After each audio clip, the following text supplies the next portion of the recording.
Gold trusted gold buyers మీరు తాకట్టు పెట్టిన బంగారాన్ని విడిపించి ఈ రోజు ఉన్న మార్కెట్ ధరకు కొనబడను.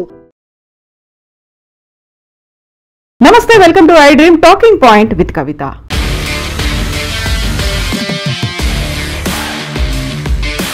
ఇప్పుడు బ్రేకింగ్ న్యూస్ చూస్తున్నాం. తెలంగాణకు చెందినటువంటి 10 మంది బీఆర్ఎస్ ఎమ్మెల్యేలపై అనర్హత పిటిషన్ మీద స్పీకర్ని నిర్ణయం తీసుకోమని చెప్పింది సుప్రీంకోర్టు.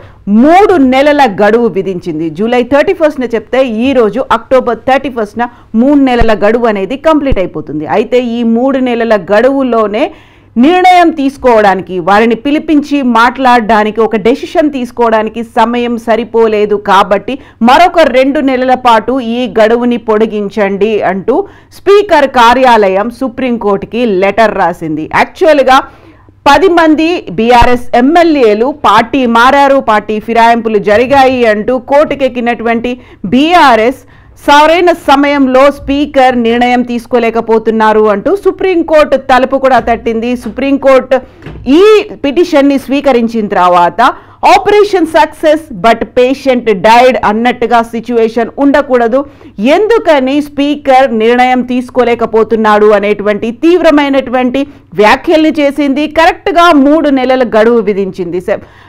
జూలై 31న అది స్టార్ట్ అయింది. ఈ రోజు మేము తీర్పుని ఇచ్చిన దగ్గర నుంచి 3 నెలల లోపుగా డెసిషన్ తీసుకోవాలి అంటూ స్పీకర్కి ఆదేశాలు జారీ చేసింది సుప్రీంకోర్టు. అయితే ఈరోజు స్పీకర్ ఆఫీస్ నుంచి, ప్రధాన కార్యదర్శి నుంచి సుప్రీంకోర్టుకి లెటర్ అందింది. 2 నెలల టైంని పొడిగించాల్సినటువంటి అవసరం ఉందని.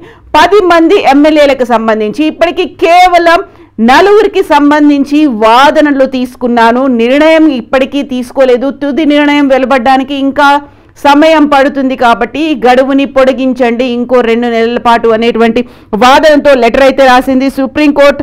స్పీకర్ అభ్యర్థనని పరిగణనలోకి తీసుకుంటుందా లేదా, ఏం జరగబోతోంది అనేది కీలకమైనటువంటి పరిణామాలు చోటు చేసుకోబోతున్నాయి.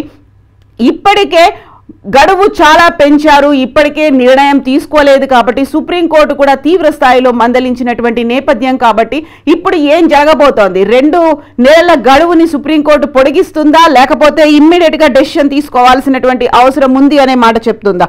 సో ఇప్పటికీ అయితే మొత్తం 10 మంది ఎమ్మెల్యేలకి సంబంధించి కేవలం గూడెం మహిపాల్ రెడ్డి, బండ్ల కృష్ణమోహన్ రెడ్డి, కాలే యాదయ్య, ప్రకాష్ గౌడ్ల విచారణలు మాత్రమే పూర్తి చేశారు. ఇంకా 6 ఎమ్మెల్యేలకి సంబంధించి విచారణ అసలే స్టార్ట్ కూడా కాలేదు. ఈ నేపథ్యంలోనే 2 నెలల గడువు కావాలి అనేది, దీంతో పాటుగా ప్రధానంగా బీఆర్ఎస్ పార్టీ అభ్యంతరం చెప్తూ వస్తున్నటువంటి వరంగల్ సంబంధించి మాజీ మంత్రి, ప్రస్తుతం సిట్టింగ్ ఎమ్మెల్యే కడియం శ్రీహరితో పాటుగా ఖైరతాబాద్ ఎమ్మెల్యే దానం నాగేందర్ వ్యవహారానికి సంబంధించి ఇప్పటికి కూడా ఒక అడుగు కూడా ముందుకు పడని పరిస్థితి అనేది కనిపిస్తోంది.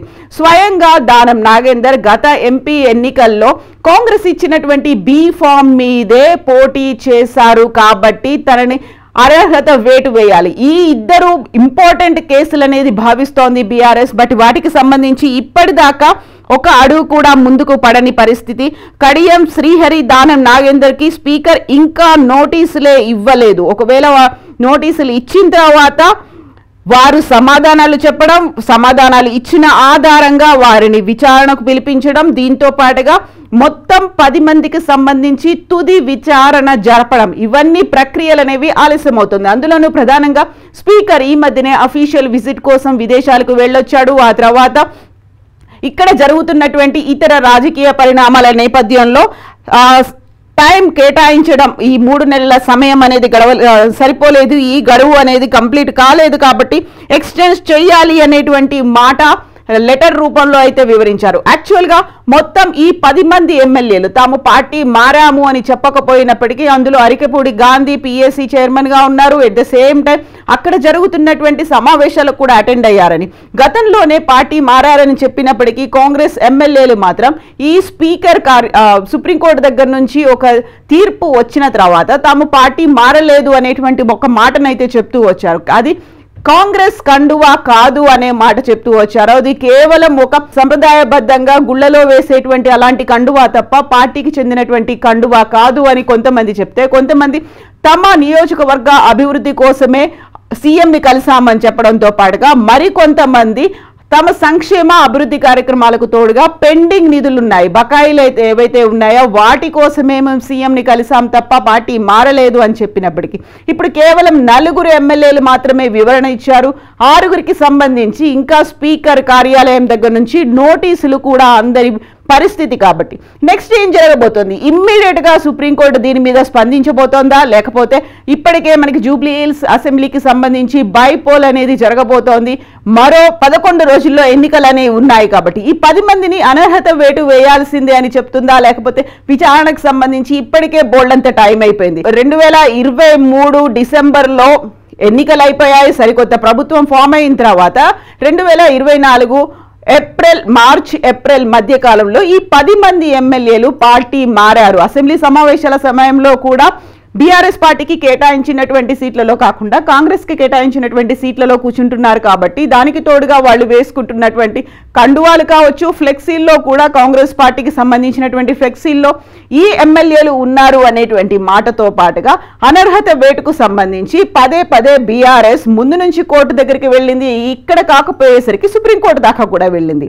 బట్ ఆ తర్వాత జరిగినటువంటి పరిణామాలు చాలా వేగంగా జరుగుతాయి. 3 నెలల్లోనే తీర్పు లేకపోతే ఒక నిర్ణయం తీసుకుంటారా, తుది నిర్ణయం వస్తుందా అనుకున్నప్పుడు కూడా బోల్డన్ని స్పెక్యులేషన్స్ అయితే వినిపించాయి. 3 నెలల కాలం సరిపోకపోవచ్చు, దాటవేత ధోరణి అనేది ఉంటుంది అనేది.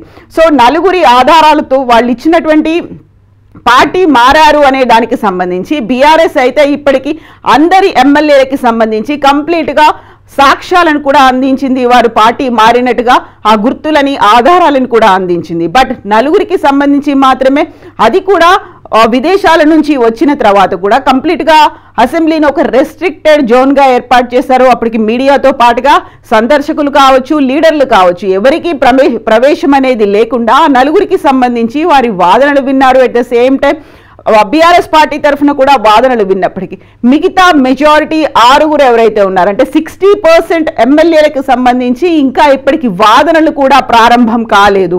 ఈ నేపథ్యంలోనే 2 నెలల గడువు అనేది సుప్రీంకోర్టు ఇస్తుందా, లేకుంటే మళ్ళీ తీవ్రమైనటువంటి వ్యాఖ్యలు చేయబోతోందా, ఏం జరగబోతోంది రాష్ట్ర రాజకీయాలకు సంబంధించి? ఇప్పుడు సరికొత్తగా గతంలోనే జూలై 31న ఈ సుప్రీంకోర్టు తీర్పు వచ్చే ముందే వినిపించినటువంటి వాదన 10 స్థానాల్లో ఉప ఎన్నికలు రాబోతున్నాయి అనేది. ఇమ్మీడియట్ గా అనర్హత వేటు పడుతుంది అనుకున్నప్పటికీ దాన్ని సుప్రీంకోర్టు కాస్త స్పీకర్ పరిధిలోకి చేర్చింది. స్పీకర్ నిర్ణయం తీసుకోలేదు, ఇప్పటికీ వాదనలు పూర్తి కాలేదు, మిగతా 6 ఎమ్మెల్యేలకు నోటీసులు కూడా అందలేదు. కాబట్టి ఉప ఎన్నికలు అనేవి మరి ఒకసారి వస్తోంది. At the same time actual గా కాంగ్రెస్ పార్టీలో చేరలేదు అని చెప్పినప్పటికీ స్పీకర్ కి 4 మాత్రమే వాదనలు వినిపించారు. స్పీకర్ తరఫున అసెంబ్లీ కార్యదర్శి సుప్రీంకోర్టుకి లెటర్ రాసిన తర్వాత బీఆర్ఎస్ మాత్రం ఇప్పుడు దీని మీద తీవ్ర స్థాయిలో చర్చలు కూడా జరుపుతోంది. ఒకవేళ సుప్రీంకోర్టు కనుక యాక్సెప్ట్ చెయ్యకపోతే ఏం జరుగుతుంది, భవిష్యత్ కార్యాచరణ ఎలా ఉండాలి అనే దాని మీద అనర్హత వేటు వేయాల్సిందే, ఫిరాయింపు నిరోధక చట్టానికి తూట్లు పొడుస్తున్నారు అనేటువంటి మాటని బీఆర్ఎస్ పదే చెప్తోంది. కాబట్టి ఈ 10 మందికి సంబంధించి యాక్చువల్గా 4 వాదనలు విన్న తర్వాత దానికి సంబంధించి ఒక నిర్ణయానికైతే స్పీకర్ రాలేదు. ఆ 4 ఎమ్మెల్యేల మీద ఒక తుది నిర్ణయం కూడా తీసుకోలేదు. ఇక మెజారిటీ కేవలం 40% అయిపోయింది, 60% ఉంది. 60%కి సంబంధించి ఇంకా సమయం కావాలి అనుకున్నప్పుడు ఆ ప్రొసీజర్ అనేది డిలే అవుతోంది. కాబట్టి వీటి మీద ఎలాంటి నిర్ణయం తీసుకోబోతోంది అనేది మరో 2 నెలలు కావాలి అనే మాట చెప్పినప్పటికీ అది జరగనప్పుడు నెక్స్ట్ ఏం జరగబోతోంది? రాష్ట్ర రాజకీయాల్లో పెను మార్పులు, సంచలనాలు ఏమన్నా జరగబోతున్నాయా? At the same time supreme court గడువు పొడిగిస్తుందా, పొడిగించదా? బోల్డ్ అని స్పెక్యులేషన్స్ అయితే వినిపిస్తున్నాయి. బట్ మీరేమనుకుంటున్నారో కామెంట్స్ రూపంలో తెలియచేయండి.